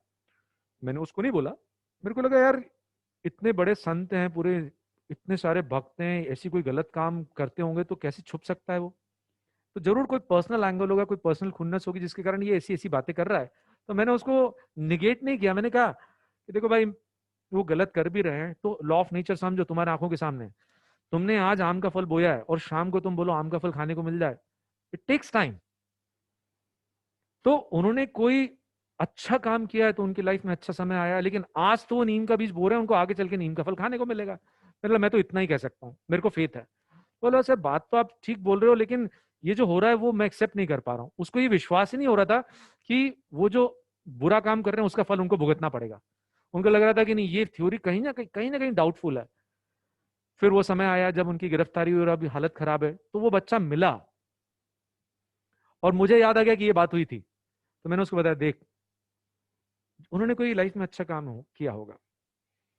गुंडे भी, जो बहुत दुर्व्यवहार करने वाले लोग भी, उनके सामने भी कोई गरीब दिख जाता है, बहुत कमजोर गरीब इंसान, तो वो उसको पैसा देते हैं। कोई भी आदमी है ना, पूरा ब्लैक या पूरा व्हाइट नहीं होता है। हम भी जानते हैं, हम भी ब्लैक एंड, हम सिर्फ ब्लैक या सिर्फ व्हाइट नहीं, ग्रे नेचर है। कभी कभी हम बुरा व्यवहार करते हैं किसी के साथ, कभी हमको बहुत दया आ जाती है तो अच्छा काम भी करते हैं। तो आसाराम ने कोई अच्छा काम किया होगा, उसका फल, एक गेहूं का दाना बोया होगा तो 100 गेहूं के दाने अच्छे वाले मिले, अब वो 100 गेहूं के दाने खा लिए। अब उन्होंने जो नीम के बीज बोए थे, अब उनका फल खाने को मिलेगा, तो अब वो जेल में सड़ रहे हैं। तो बेटा, हो सकता है हम आज अच्छा काम करना चालू कर दें, लेकिन इमीडिएटली हमारे साथ अच्छा होना चालू ना हो, क्योंकि पुराने कर्म तो है ना। लॉ ऑफ नेचर साइंस है, it is so wonderful science, best science in the world, law of nature. तो आज से अच्छा चालू करो, give it some time, 2 months, just wait for 2 months. Morning evening हमको 10-10 मिनट ध्यान करना ही है। ध्यान अध्यात्म के लिए नहीं, कैरियर बनाना है ना, तो माइंड का पावर कैरियर बनाने में मदद करेगा। हमारा आईक्यू, हमारी मेमोरी, हमारा कॉन्सेंट्रेशन, हमारी अंडरस्टैंडिंग, हमारा एनालिसिस, हमारा रिस्पॉन्स टाइम, ये इंप्रूव करना है। और ये बाय प्रोडक्ट्स हैं आपके लिए, तो ये निकलेंगी। एंग्जाइटी, डिप्रेशन, फियर नहीं निकलेगा तो कैसे पढ़ोगे, कैसे आगे बढ़ोगे? ये डरे चले जा रहे हो कि मेरा सिलेक्शन होगा कि नहीं होगा, होगा कि नहीं होगा, हर समय दिमाग में ही चल रहा, तो पढ़ाई क्या करोगे? रिजल्ट जरा सा खराब आ गया और 4 दिन उसके चिंता में, उसके रोने में निकाल दिए, फिर उसका गिल्ट, उसके कारण 4 दिन और निकालोगे, तो कैसे पढ़ोगे? इतना बढ़िया चेंज आएगा लाइफ में, 2 महीने करके देखो, ठीक है? और मेरी बात आंख बंद करके नहीं मानना, 2 महीने के ट्रायल के बाद बैठना, खुद देखना, सही तरीके से करोगे तो थोड़ा सिग्निफिकेंट चेंज, जो नोटिसेबल चेंज आएगा। यस सर, पहले से बहुत खुश रहता हूँ, रिजल्ट खराब भी आ गया तो पॉजिटिवली एनालिसिस परफॉर्म करता हूँ, पढ़ने की एनर्जी बढ़ गई है। और तुम्हारा पढ़ने का सिटिंग टाइम 4-4 घंटे हो जाएगा, 3-3 4-4 घंटे सिंगल सिटिंग में पढ़ने लग जाओगे। रेस्टलेसनेस निकल जाएगी ना। Restlessness, lack of concentration synonym है। पढ़ने बैठे हैं और ये बात दिमाग में आ रही है, वो बात दिमाग में आ रही है, तो क्या पढ़ाई करोगे? पूरा फोकस जो काम कर रहे हैं उसमें आ गया तो आप देखोगे क्या बढ़िया इनपुट गया है, जल्दी जल्दी समझ में आया है, क्वेश्चंस फटाफट बन रहे हैं और टेस्ट में भी रिकॉल कर पा रहे हो। तो ऐसा, ये ध्यान रखना है आपने को, ठीक है? ट्रायल देना, फेयर ट्रायल, सर की बात फिर इवैल्यूएट करेंगे। लेकिन इस शील, ये जो 5 शील बताए, इसमें तो कोई झगड़ा हो ही नहीं सकता, है ना? कोई बोलता है, कोई संप्रदाय बोलता है कि नहीं, माँ बाप को सुबह 2 गाली दो, शाम को 2 गाली दो, तो ही आप लाइफ में सक्सेसफुल हो गए? कौन सा संप्रदाय बोलता है? कौन सा संप्रदाय बोलता है कि सुबह 2 पैक, शाम को 2 पैक, तभी आप लाइफ में आगे बढ़ोगे? कौन सा संप्रदाय बोलता है कि खूब व्यभिचार करो? अरे सारी अच्छी बातें हैं, कहीं डाउट ही नहीं है, तो इनको पालन करने में कोई डाउट नहीं आना चाहिए। डाउट आना चाहिए किसमें? कि सर बोल रहे हैं कि हमारा डर कम हो जाएगा, डिप्रेशन कम हो जाएगा, इसमें डाउट आना चाहिए। मैं कह रहा हूं आना चाहिए। हम चेक करके देखेंगे, हजारों तरह के संप्रदाय चल रहे हैं, हजारों तरह की टेक्निक चल रही है। सर जिस टेक्निक को फॉलो कर रहे हैं, सर तो उसको सपोर्ट करेंगे? नहीं बाबा, मैंने अपनी लाइफ में बहुत जबरदस्त चेंज देखा है। 10 साल का एडिक्शन, उससे बाहर निकला हूं। और डॉक्टर्स के लिए एक मिराकल है कि मैं पढ़ा पा रहा हूं, क्योंकि मेरे दिमाग पे इतना गहरा असर हुआ है 10 साल के एडिक्शन का। और बॉडी में बहुत सारी फिर उसके कारण प्रॉब्लम्स भी आई हैं। उनको जब पता चला, हमारे डॉक्टर हैं, कि मैं पढ़ा रहा हूँ, ही वाज सो अमेज्ड। उनके हिसाब से तो मेरे लिए नॉर्मल एक्टिविटीज कंप्लीट करना भी बहुत मुश्किल होना चाहिए, but I am able to do it. ठीक है, मेमोरी लॉस है, लेकिन ध्यान से मेमोरी इतनी सस्टेन है कि आप, मतलब मेरे को बस टॉपिक्स देखना रहता है, ये क्वेश्चन का डेटा देखना रहता है। कोई डाउट पूछोगे तो मेरे को एक्सप्लेन करने के लिए कुछ देखने की जरूरत नहीं। तो ध्यान से जो मेरी मेमोरी खत्म हो गई थी, वो इतनी मेंटेन्ड है, I am able to teach, I am able to do my daily course, सब कुछ चल रहा है। मेरी मेमोरी को कभी भी इवैल्यूएशन के लिए यूज मत करना, because you have not gone through 10 years of drug addiction. I had killed my brain through acid of addiction, drug addiction for 10 years। तो आज जो मैं हूं, उसको यूज करके कभी इवैल्यूएट नहीं कर सकते कि यार ध्यान से फायदा क्या होता है। यदि आपने मेरा पास देखा होता तो then you can evaluate. But एक नॉर्मल व्यक्ति यदि मेरे जैसा ध्यान करने वाला हो जाता, तो उसकी ब्रेन कैपेसिटी बहुत ऊपर चली जाती। ठीक है, try this diligently and see what changes you go through. ठीक है, कल सेशन है, मैं वेबसाइट का एड्रेस एक बार और बता देता हूं आपको। उस पे आपको लिंक मिल जाएगी, you can register and attend a course. और जब आप अपन क्लासेस चालू होने वाली, बहुत ज्यादा समय नहीं है, क्योंकि धीरे धीरे गवर्नमेंट सारी चीजें खोल रही है। जब क्लास चालू हो जाएगी ना, तब मैं आपको लेके बैठूंगा 6 घंटे का कोर्स। और एक बात समझ लो, ये जो ध्यान है रेगुलरली करना बहुत मुश्किल है, but it's so very difficult, very difficult. ठीक है, तो छोड़ना मत, 2 महीने बाद छोड़ना, छोड़ना तो, और फिर देखो क्या होता है। ठीक है, एक पॉइंट और कहता हूं, एक पॉइंट और। ये समय ऐसा रहता है कि नेगेटिविटीज अब आना चालू हो जाती है, हमारा होगा कि नहीं होगा, हम पढ़ाई कर रहे हैं इतनी तो भी रिजल्ट नहीं आ रहा है। मैं अपनी लाइफ का एक किस्सा आपसे शेयर करता हूँ, बहुत अच्छा लगेगा आपको सुन के। मैंने अपने, मेरी जो बेसिक स्कूलिंग है, I have done my schooling from Hindi school. सिर्फ लास्ट के जो ईयर्स हैं वो सेंट पॉल्स के हैं। और सेंट पॉल में मैथ्स के 2 सेक्शंस थे, 11th 12th की बात कर रहा हूँ मैं। और मेरी पोजीशन 47th या कुछ पीछे की थी। और मतलब मेरे को कभी भी अच्छा स्टूडेंट नहीं माना गया, और ना मैंने कभी सिंसियरली पढ़ाई करी।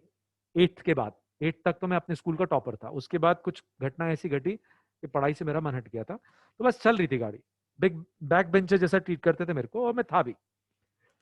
तो मैंने आईआईटी की तैयारी नहीं करी। मैं अपने आप को इस लायक मानता ही नहीं था कि मैं आईआईटी की तैयारी कर सकता हूँ, आईआईटी लायक हूँ, ना मेरे टीचर्स ने कभी रिकमेंड किया।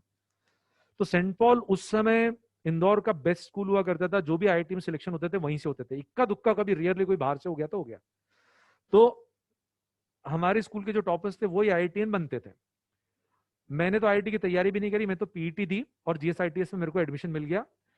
और मेरी वहां खूब रैगिंग हुई, खूब मारपीट हुई मेरे साथ, और बहुत गंदा माहौल था। तो मैंने 3 या 4 महीने बाद डिसाइड किया कि मैं अब यहाँ नहीं जाऊंगा। तो मेरे फादर ने बोला चलो ठीक है, मेरे फादर भी फिजिक्स टीचर, उन्होंने कहा तू आईआईटी की तैयारी कर, उसकी तैयारी करेगा तो बाकी एग्जाम्स की हो ही जाएगी, कहीं ना कहीं तो हो ही जाएगा। तो मैं अपने टीचर्स के पास गया सलाह लेने के लिए कि मेरे को कैसे तैयारी करना चाहिए, क्योंकि मैंने कभी आईआईटी के बारे में सोचा नहीं था। तो मेरे एक टीचर ने मेरे को सलाह दी, बोले चौधरी साहब, ये शब्द थे, चौधरी साहब यदि आप आईआईटी के चक्कर में इधर से ड्रॉप लोगे ना, तो ये सीट भी चली जाएगी, हो सकता है अगली बार आपको पीईटी में भी एडमिशन ना मिले। तो सुनने पे मेरे को लगा कि यार ये तो मेरे से नाराज है, तो खुन्नस जैसी बात कर रहे हैं। लेकिन आज समझ में आ रहा है वो मेरे भले की बात बोल रहे थे, क्योंकि मेरे प्रोफाइल ही ऐसा था।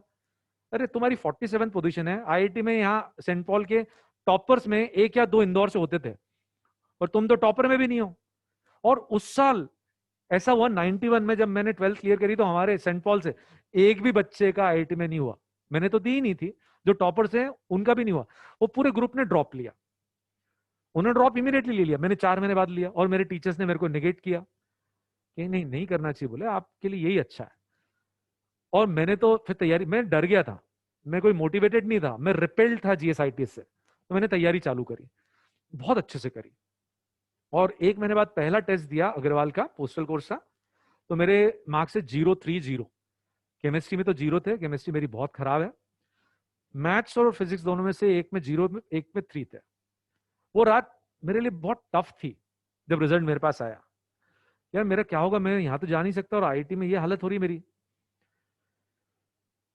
और उसके बाद मैंने ना, ये मेरा एटीट्यूड था कि नेगेटिव चीजों को बहुत ज्यादा महत्व नहीं देता था। मेरे को लगा खराब, मेरे को डर भी लगा, थोड़ी चिंता भी हुई। मैंने बोला ये चिंता तो आएगी यार, आईआईटी के एग्जाम, मतलब ये बात मैं जानता था, आईआईटी के एग्जाम आसान नहीं है, इसमें डर भी आएगा, चिंता भी आएगी, टफ है ना। मेरे को एक लॉजिक था कि यार टफ क्यों है, यही मेंटल डिफिकल्टीज आने वाली है।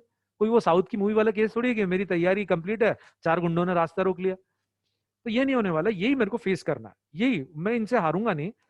और मैंने एक गलत डिसीजन लिया, आप लोग मत लेना। मैंने बोला आज के बाद मैं टेस्ट ही नहीं दूंगा, जितनी इंटेंसिटी से तैयारी कर सकता हूं करूंगा, क्योंकि टेस्ट मेरे को अपनी गलतियां बताएगा, मोटिवेट करेगा। मेरे को लग गया था डर वो देख के, तो मैंने बोला मेरे को ये मोटिवेशन नहीं चाहिए।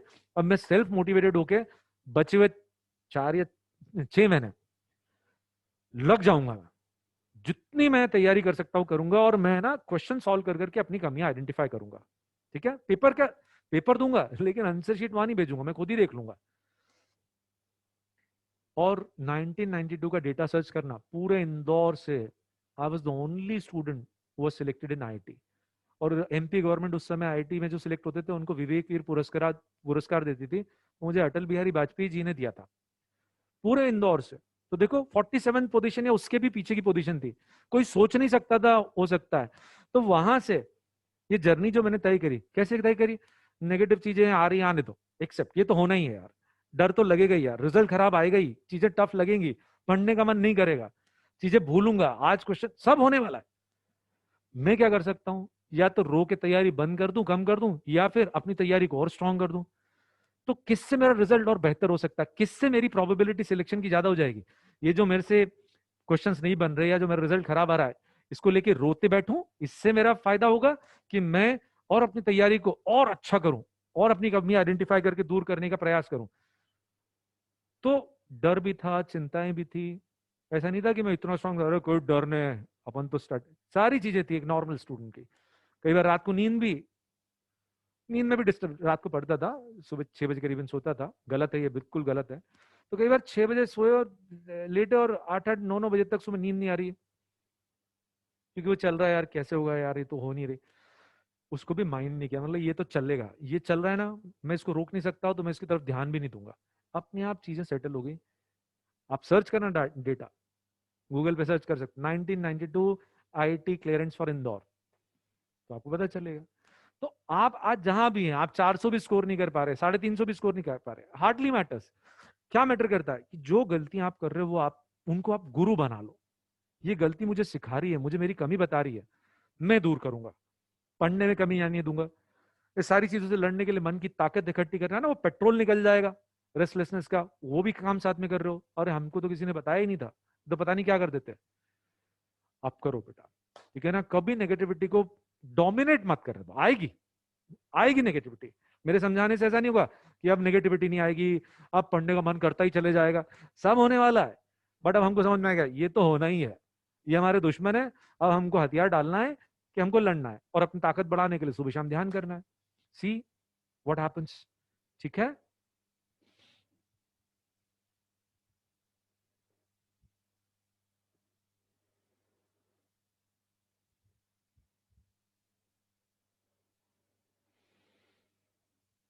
कल के सेशन के लिए बच्चे पूछ रहे हैं, तो 1 मिनट,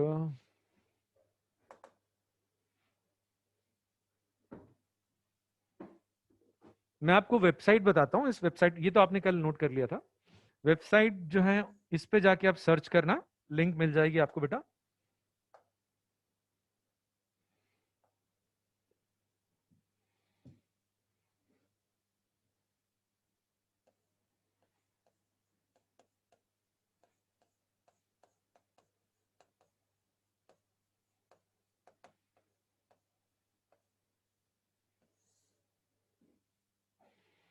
VRI-Dhamma.org, ठीक है।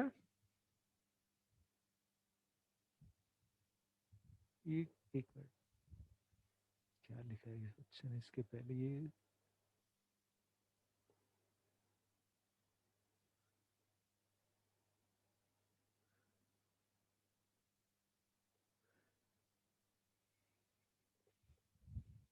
तो ये आप चेक करना, मेरे हिसाब से टाइम अभी भी 5 to 6 है, तो कल तो क्लास है नहीं आपकी, तो आप अटेंड कर सकते हैं। और जब अपनी क्लासेस चालू होंगी ना, तो फिर आपको एक बार अच्छे से 6 घंटे के कोर्स में सिखाएंगे, प्रॉपर लर्निंग तो वहीं होगी। इस टेक्निक का नाम है बेटा आनापान।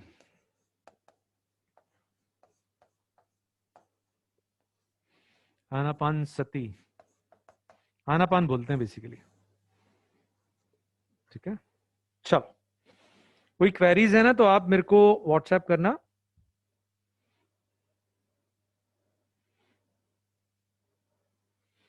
मिलेगी बेटा, इस वीडियो की भी लिंक मिलेगी। चलो, अब अपन इलेक्ट्रोमैग्नेटिक इंडक्शन चालू करते हैं। चलो, तो इसमें स्टार्ट करेंगे, ले स्क्रीनशॉट ले लो ये, एक मिनट एक मिनट एक मिनट एक मिनट।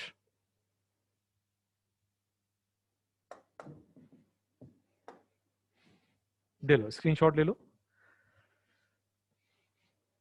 इलेक्ट्रोमैग्नेटिक इंडक्शन का टॉपिक है जो स्टार्ट होता है मैग्नेटिक फ्लक्स से, है ना। मैग्नेटिक फ्लक्स इसका स्टार्टिंग सब टॉपिक है, उसका बेस तैयार हो जाएगा। तो मैं पढ़ देता हूं ये। Typical properties of magnetic field lines, they always form close loops, ये पहले से मालूम है।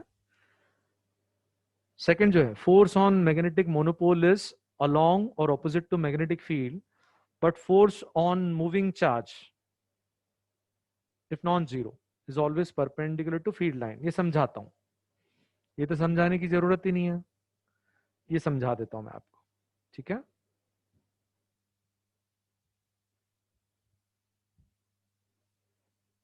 देखो ध्यान से, मान लो ये मैग्नेटिक फील्ड लाइन है, ऐसी मैग्नेटिक फील्ड लाइन है, ध्यान से सुनो, और ये एरो बना हुआ है।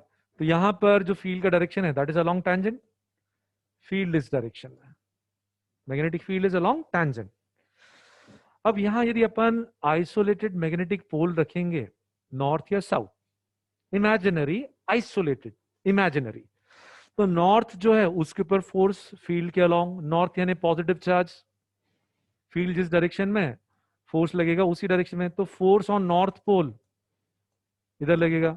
और यहां पर इस पॉइंट पर साउथ पोल रख दिया है, तो उसके ऊपर फोर्स फील्ड के अपोजिट डायरेक्शन में, फोर्स ऑन साउथ पोल। तो पोल के ऊपर तो फोर्स फील्ड के डायरेक्शन में, अपोजिट डायरेक्शन में लगेगा, ठीक है। लेकिन कोई चार्ज पार्टिकल चल रहा है, वो अलग से ड्रॉ कर देता हूं। मान लो, ये तो हमको समझना ही है। एक और चीज, मान लीजिए मैग्नेटिक फील्ड इस डायरेक्शन में, तो यहां कोई चार्ज पार्टिकल है, चल रहा है, तो उसके ऊपर फोर्स मैग्नेटिक फील्ड के परपेंडिकुलर डायरेक्शन लगेगा चार्ज पार्टिकल के ऊपर, क्योंकि force is given by q v cross B. तो चार्ज पार्टिकल के ऊपर यदि मैग्नेटिक फील्ड फोर्स लगाती है ना, कभी कभी नहीं भी लगाती है, जहां वेलोसिटी और मैग्नेटिक फील्ड पैरेलल या एंटी पैरेलल, तो फोर्स कितना हो जाएगा, जीरो। तो जहां ये फोर्स नॉन जीरो है वो रहेगा, तो मैग्नेटिक फील्ड के परपेंडिकुलर रहेगा। जबकि इलेक्ट्रिक फील्ड का ऐसा है, मान लीजिए इलेक्ट्रिक फील्ड इस डायरेक्शन में है, तो चार्ज के ऊपर फोर्स या तो इलेक्ट्रिक फील्ड के अलोंग या उसके अपोजिट, पॉजिटिव चार्ज के ऊपर इधर और नेगेटिव चार्ज के ऊपर इधर, तो ये फोर्स फील्ड लाइन के अलोंग ही लगेगा, इलेक्ट्रिक फील्ड के अलोंग ही लगेगा, उसी लाइन के अलोंग, या तो उस डायरेक्शन में या अपोजिट। लेकिन मैग्नेटिक फील्ड का फोर्स जो है पॉइंट चार्ज के ऊपर लगेगा, तो वो मैग्नेटिक फील्ड के परपेंडिकुलर डायरेक्शन में, तो ये पॉइंट आ गया, ठीक है। Is this okay?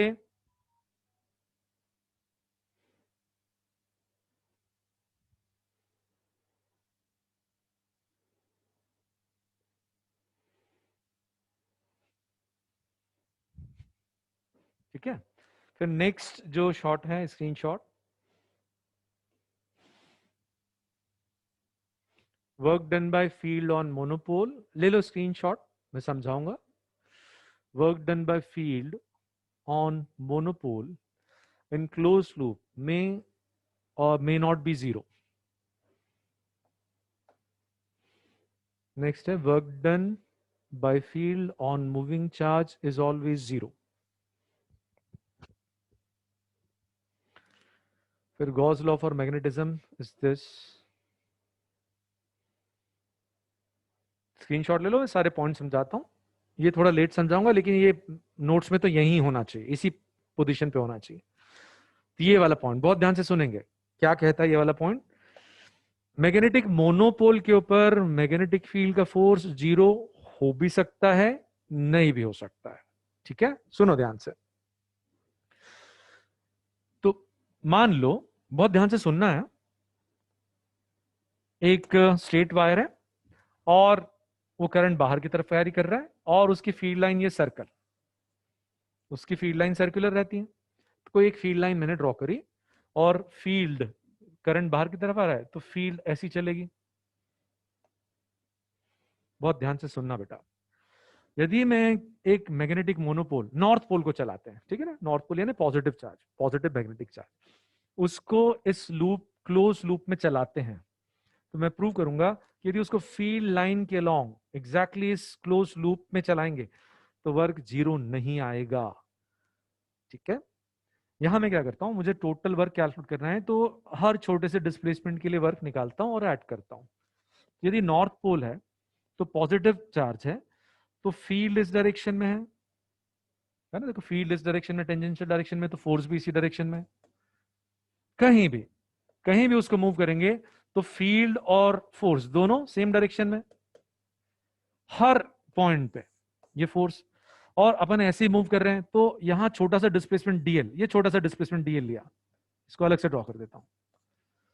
ये छोटा सा डिस्प्लेसमेंट डीएल, इस छोटे से डिस्प्लेसमेंट और फोर्स के बीच में एंगल कितना आ रहा है, जीरो। यहां एंगल जीरो आ रहा है, अल्फा जीरो है।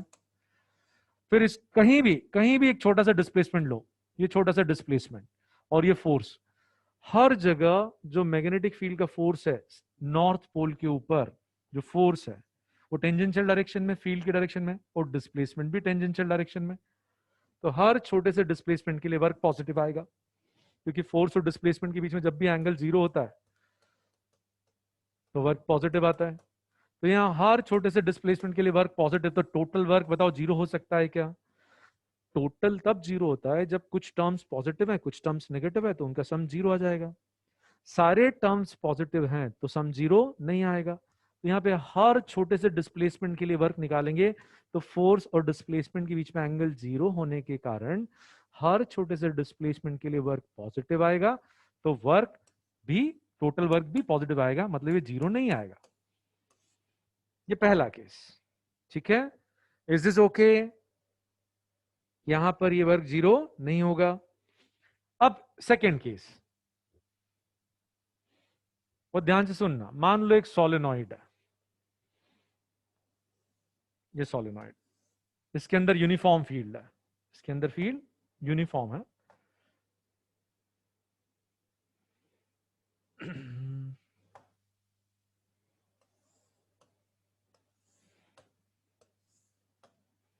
इसके इंटीरियर में यूनिफॉर्म फील्ड, और यहां एक क्लोज लूप सेलेक्ट कर रहा हूं, ध्यान से देखना।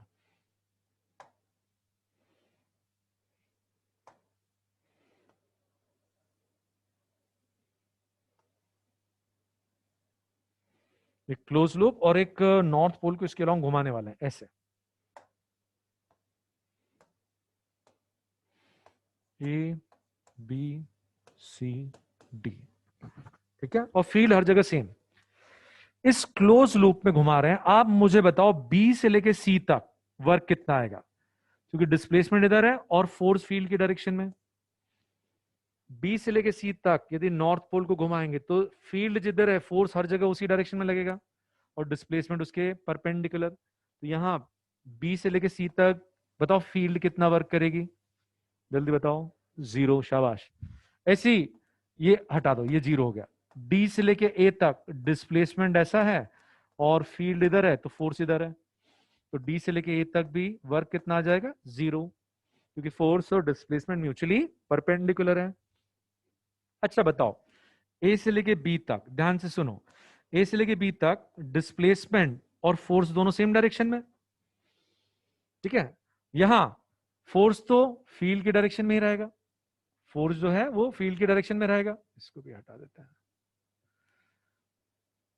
फोर्स फील्ड की डायरेक्शन में और डिस्प्लेसमेंट इधर। तो यहां पर डिस्प्लेसमेंट इस डायरेक्शन में और फोर्स इस डायरेक्शन में, तो यहां पे तो वर्क पॉजिटिव आएगा और यहां वर्क नेगेटिव आएगा। क्यों? क्योंकि यहां मैग्नेटिक फील्ड इसी डायरेक्शन में है, तो फोर्स तो इधर ही लगने वाला है, लेकिन डिस्प्लेसमेंट उसके अपोजिट, तो ये वर्क नेगेटिव। और क्योंकि फील्ड तो सेम है ना, फील्ड तो सेम है, तो जितना पॉजिटिव वर्क यहां मिलेगा उतना नेगेटिव वर्क यहां। तो बताओ टोटल वर्क कितना आ रहा है क्लोज लूप में? टोटल वर्क कितना आ रहा है? 0। तो अब देखो, पिछले वाले केस में टोटल वर्क 0 नहीं आया था और अब टोटल वर्क 0 आ गया, पिछले वाले केस में नॉट 0। तो मैग्नेटिक मोनोपोल के ऊपर क्लोज लूप में वर्क 0 आ भी सकता है, नहीं भी आ सकता है। Is that point clear? ठीक है ना? चलो फिर फोर्थ पॉइंट, मूविंग चार्ज के ऊपर तो हमेशा वर्क 0 आएगा। ये अपन ने बहुत पहले कवर कर लिया था कि मैग्नेटिक फोर्स जो है वो वेलोसिटी के परपेंडिकुलर होता है, तो उसका पावर कितना आएगा, किस रेट से वर्क करेगा वो? 0। एफ डॉट वी कितना आएगा? 0। 0 रेट से वर्क कर रहा मतलब 0 वर्क कर रहा है ना? एफ डॉट वी दोनों म्यूचुअली परपेंडिकुलर हैं, तो पावर कितना आ जाएगा? 0। 0 रेट से वर्क कर रहा है तो टोटल वर्क 0 ही रहेगा। तो ये तो बहुत इजी है, पहले ही कवर कर लिया था, और ये मैं थोड़ा सा आगे बताऊंगा। थोड़ा सा अभी फ्लक्स का कॉन्सेप्ट डेवलप हो जाए फिर बताता हूं, ठीक है?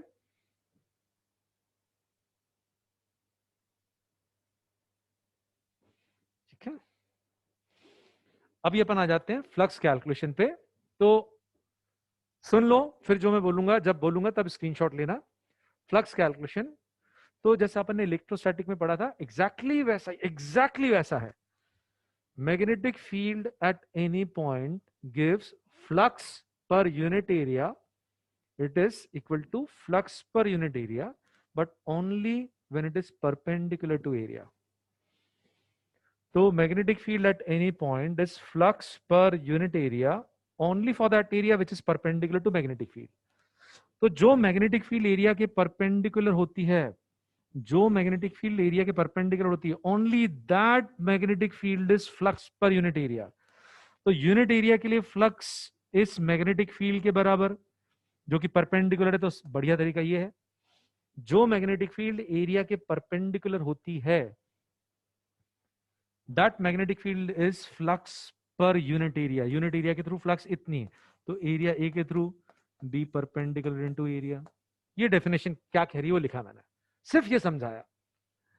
और ये जो है इसको मैंने ऐसे लिख दिया, सही तरीका ये है कि जो मैग्नेटिक फील्ड परपेंडिकुलर डायरेक्शन में, that is flux per unit area, और जो मैग्नेटिक फील्ड पैरेलल है उसका फ्लक्स में कंट्रीब्यूशन बताओ।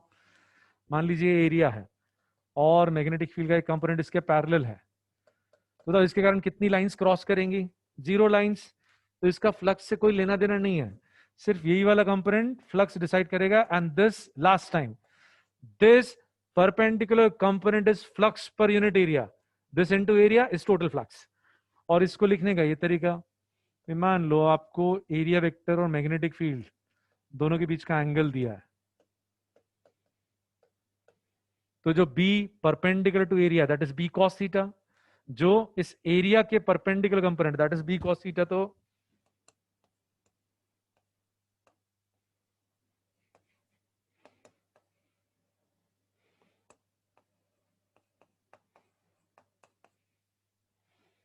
ठीक है।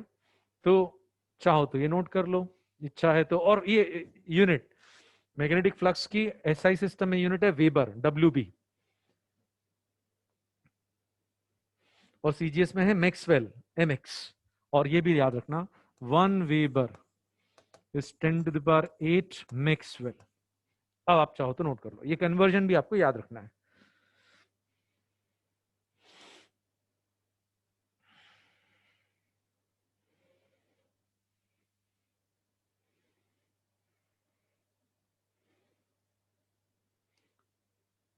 फ्लक्स, देखो ये फ्लक्स प्योरली एक मैथमेटिकल टर्म है, लेकिन उसको विजुलाइज करना है ना, तो नंबर ऑफ लाइंस क्रॉसिंग जैसे विजुलाइज कर सकते हैं। किसी एरिया के थ्रू फ्लक्स यानी कितनी लाइंस क्रॉस कर रही हैं।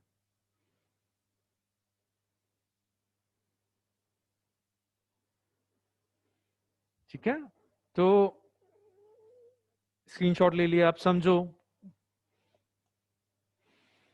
पहला केस जो अपन कवर करेंगे that is plain area in uniform magnetic field. कौन सा केस है? Flux through plain area which is kept in uniform magnetic field. Uniform magnetic field और प्लेन एरिया तो इंटीग्रेट करने की जरूरत नहीं है, इसके बाद देखेंगे इंटीग्रेशन वाले केसेस। तो जहां यूनिफॉर्म मैग्नेटिक फील्ड और प्लेन एरिया है, ये फॉर्मूला आपको यूज करना है, बी परपेंडिकुलर इंटू ए, या फिर बी इंटू ए इंटू कॉस थीटा, या बी डॉट ए, जो आपको सुटेबल लगता है उस केस के हिसाब से। तो ये पहला वाला जो क्वेश्चन है, area of 1000 centimetre square is kept in x z plane in field B is equal to this, fine flux. चलो ठीक है, आप कल देखते हैं अपन, आज का टाइम हो गया। ठीक है, यस यस, इंटीग्रेशन वाले केस सेम रहेंगे जैसे कि इलेक्ट्रोस्टैटिक में। ठीक है, चलो बेटा, बाय, टेक केयर।